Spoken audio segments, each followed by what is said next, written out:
கேடகம் உறவுகளுக்கு அன்பான வணக்கங்கள்.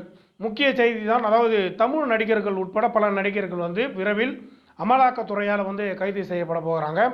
அதற்கான உரிய நடவடிக்கைகள் அமலாக்கத்துறை மேற்கொண்டு விட்டது. யாரெல்லாம் இந்த விவகாரத்தில் ஈடுபட்டிருக்காங்க, யாரெல்லாம் சிக்கப் போகிறார்கள், எப்பொழுது இந்த நடவடிக்கைகள் மேற்கொள்ளப் போகிறார்கள் என்பதை குறித்து தான் இந்த காணொலியில் நம்ம முழுசாக பார்க்க போகிறோம். குறிப்பாக இந்த காணொலியை கடைசி வரையும் பாருங்கள். அப்பொழுது தான் இந்த காணொலியில் நம்ம சொல்லக்கூடிய உண்மைத்தன்மைகள் என்ன இருக்குது என்பது உங்களுக்கு புரிய வரும். பலர் நம்ம சேனலை சப்ஸ்கிரைப் செய்யாமல் பார்த்து கொண்டு இருக்கீங்க. நிறைய வீடியோக்கள் நாங்கள் பதிவிடுவது நிறைய ஆராய்ந்து தான் நாங்கள் பதிவு செய்து கொண்டு இருக்கிறோம். பலர் சப்ஸ்கிரைப் செய்து எங்களுக்கு ஆதரவு தரும்போது அது எங்களுக்கு மிகப்பெரிய ஒரு ஆறுதலாகவும் ஊக்கமாகவும் இருக்கும். தொடர்ந்து சேனலை சப்ஸ்கிரைப் செய்துட்டு இந்த காணொலியை பார்க்க வேண்டும் என்று அன்புடன் கேட்டுக்கொள்கிறோம். அதாவது ஆன்லைன் செயலிகள் மூலம் நிறைய விளம்பரங்கள் இப்போ பரவி கொண்டிருக்குன்னு பார்க்கலாம். குறிப்பாக இந்த சூதாட்ட ஆன்லைன், அதாவது ரம்மி ஆன்லைன் போன்ற செயலிகள் மக்கள் மத்தியில் மிகப்பெரிய அளவில் போய் ஒரு பெரிய ஈர்ப்பு எடுத்திருக்கு. எதனால் இந்த ஈர்ப்பு மக்கள் மத்தியில் வந்திருக்குன்னு பார்த்தீங்கன்னா, இதை விளம்பரப்படுத்தக்கூடிய நடிகர்கள் யாரெல்லாம் இருக்காங்க பார்த்தீங்கன்னா, தமிழில் நடித்த முன்னணி நடிகர்களாக வலம் வந்த சரத்குமார் அவர்கள் போன்றவர்கள்லாம் இந்த ஆன்லைன் ரம்மியை ப்ரமோட் செஞ்சு நிறைய விளம்பரங்கள் பண்ணியிருக்காங்க. தொடர்ந்து தமன்னா போன்ற நடிகைகள் ஆன்லைன் ரம்மிக்கு ஆதரவாக அந்த விளம்பரங்களில் நடித்திருந்தாங்க. இதெல்லாம் ஒரு பெரிய அளவில் ஒரு மக்களிடையே ஒரு பெரிய ஈர்ப்பை ஏற்படுத்தி அந்த மக்களிடையே பெரிய ஒரு பாதிப்பையும் ஏற்படுத்தியிருக்கு. பாதிப்பு யாருக்கெல்லாம் ஏற்பட்டிருக்கோ அவங்கெல்லாம் இப்பொழுது புகாரை கொடுத்து கொண்டு வருகிறார்கள். பாதிக்கப்பட்டவர்களின் தரப்பில் வழக்குகளும் பதிவு செய்யப்பட்டு வருகிறது. இது ஹைதராபாத், தெலுங்கானா உள்ளிட்ட மிகப்பெரிய ஒரு மாநிலங்களில் இது அதிகமாக இப்போ இந்த விவகாரம் பேசப்பட்டு வருது. குறிப்பாக தமிழில் முக்கிய நடிகராக வலம் வந்த பிரகாஷ்ராஜ் உட்பட இந்த ஆன்லைன் ரம்மி ப்ரமோட் செய்தவராக பார்க்கப்படுறாரு. இதையெல்லாம் தாண்டி பார்த்தீங்கன்னா, இந்த இன்ஸ்டாகிராம் பிரபலங்கள், செலிபிரிட்டிகள், சமூக வலைத்தளங்களில் வலம் வரக்கூடிய பல செலிபிரிட்டிகள்லாம் இந்த ஆன்லைன் ரம்மியை ப்ரமோட் செய்திருக்காங்க. இதில் நிறைய நடிகர்களுடைய பெயர்கள்லாம் கூட இடம்பெற்றிருக்கு. குறிப்பாக விஜய் தேவரகொண்டா, தெலுங்கு நடிகர், அவர் தமிழிலும் நடித்து புகழ்பெற்ற ஒரு நடிகராக இருக்கக்கூடியவர். பிரகாஷ்ராஜ் அவர்களுடைய பெயரும் இருக்குது. ராணா டகுபதி அவர்களுடைய பெயரும் இருக்குது. நிதி அகர்வால் என்ற நடிகைகள் பெயர், நிறைய நடிகைகள் என்ற ஒரு 29 நடிகைகள் ஆந்திரா, தெலுங்கானாவை பொறுத்தவரையில் இப்பொழுது இந்த நடவடிக்கைகள் மேற்கொள்ளப்பட்டிருக்கு. அவர்கள் மீது வழக்கும் பதிவு செய்யப்பட்டு அமலாக்கத்துறை சார்பாக அவர்களுக்கு உரிய விசாரணையும் நடத்த திட்டமிட்டிருக்காங்க. அதற்கான சம்மனும் அவங்களுக்கு கொடுக்கப்பட்டிருக்கு.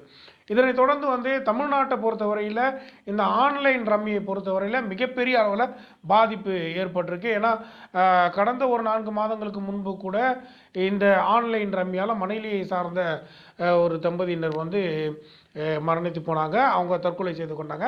இது போன்ற ஒரு பெரிய ஒரு பாதிப்பையும் இந்த சூதாட்டம் ஏற்படுத்தி பல மக்கள் பாதிக்கப்பட்டிருக்காங்க. இதில் குறிப்பாக பார்த்தீங்கன்னா பல கோடி ரூபாய் மக்கள் இழந்திருக்காங்க.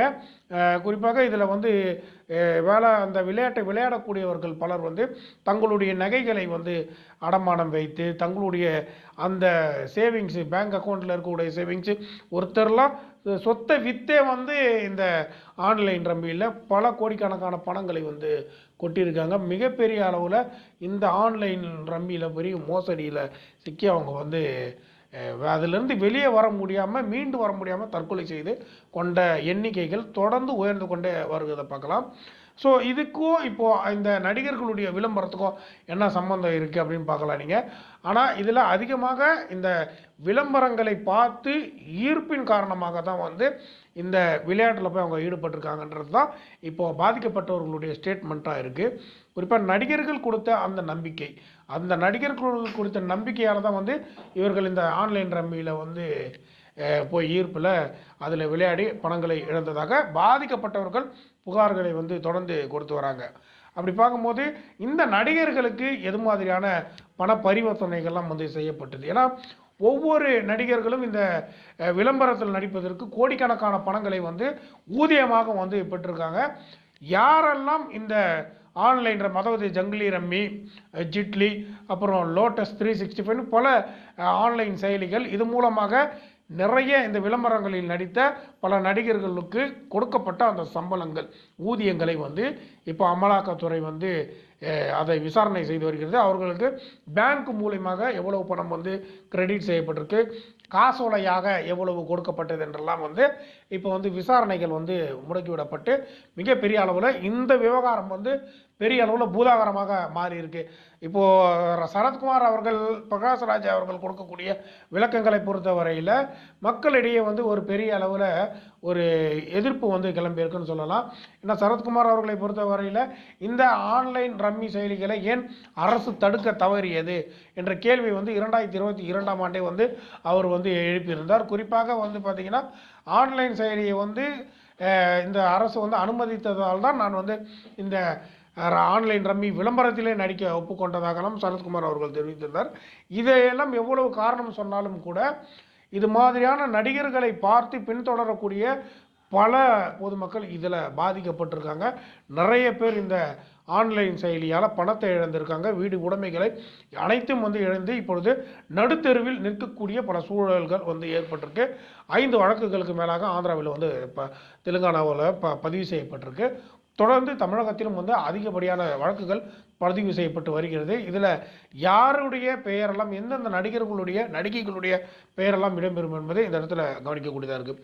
இதெல்லாம் வந்து ஆன்லைன் பரிவர்த்தனையில் நிறைய பண பரிமாற்றங்கள், கருப்பு பணங்கள் பரிமாற்றங்கள்லாம் நடந்ததாக அமலாக்கத்துறை வந்து ஒரு விசாரணையில் தெரிய வந்திருக்கு. இதற்கும் உரிய விசாரணை வந்து அமலாக்கத்துறை வந்து இப்போது செயல்படுத்த திட்டமிட்டிருக்காங்க. தொடர்ந்து இந்த ஆன்லைன் ரம்மியின் மூலம் மிகப்பெரிய அளவில் ஒரு பாதிப்பு தமிழகத்தை பொறுத்த மட்டுமல்லாமல் ஆந்திரா, தெலுங்கானா உள்ளிட்ட பல மாநிலங்களில் ஏற்பட்டிருக்கு. இதற்கு உரிய தீர்வை வந்து தமிழக அரசும் தொடர்ந்து பல மாநில அரசுகளும் மேற்கொள்ளுமா என்பது பொறுத்திருந்து தான் பார்க்கணும். தொடர்ந்து நம்மளுடைய சேனலை ஆதரவளித்த அனைவர்களுக்கும் மிக மிக நன்றிகளையும் வணக்கத்தையும் தெரிவித்துக் கொள்கிறேன். நன்றி, வணக்கம்.